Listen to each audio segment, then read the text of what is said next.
Marco എന്ന ചിത്രത്തിൻ്റെ ഇന്ന് 13-ാം ദിവസത്തെ കേരള ബോക്സ് ഓഫീസ് കളക്ഷൻ റിപ്പോർട്ടാണ് ഇന്നൊരു വീഡിയോ ഭാഗത്ത്.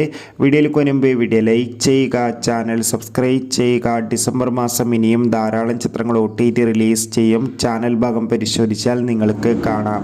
ഉണ്ണി മുകുന്ദൻ, ജഗദീഷ്, കബീർ സിംഗ് എന്നിവരൊക്കെ പ്രധാന കഥാപാത്രങ്ങളായെത്തിയ ചിത്രമായിരുന്നു മാർക്കോ. ചിത്രത്തിന് ഇപ്പോഴും നല്ല മികച്ച പോസിറ്റീവ് റെസ്പോൺസ് തന്നെയാണ് പുറത്തുകൊണ്ടിരിക്കുന്നത്. അതുകൊണ്ട് തന്നെ എല്ലാ സിനിമാ പ്രേമികളും ഒരേപോലെയാണ് മാർക്കോ എന്ന ചിത്രത്തിൻ്റെ ഓരോ ദിവസത്തെയും കളക്ഷൻ റിപ്പോർട്ട് അറിയാൻ വേണ്ടി കാത്തിരിക്കുന്നത്. ചിത്രത്തിന് ഇന്ന് 13-ാം ദിവസം മികച്ചൊരു ബുക്കിംഗ് തന്നെ കേരളത്തിൽ നടക്കുന്നുണ്ട്. അതുകൊണ്ട് തന്നെ ഇപ്പോൾ കിട്ടുന്ന അപ്ഡേഷൻ പ്രകാരം മാർക്കോ എന്ന ചിത്രത്തിന് ഇന്ന് 13-ാം ദിവസം കേരളത്തിൽ നിന്ന് മാത്രം 1.5 കോടിക്കടുത്ത് വരെ കളക്ഷൻ നേടിയെടുക്കാൻ വേണ്ടി സാധിക്കുമെന്നാണ്. എന്തായാലും ചിത്രത്തിൻ്റെ കൂടുതൽ ബോക്സ് ഓഫീസ് കളക്ഷൻ റിപ്പോർട്ടിനായി കാത്തിരിക്കാം.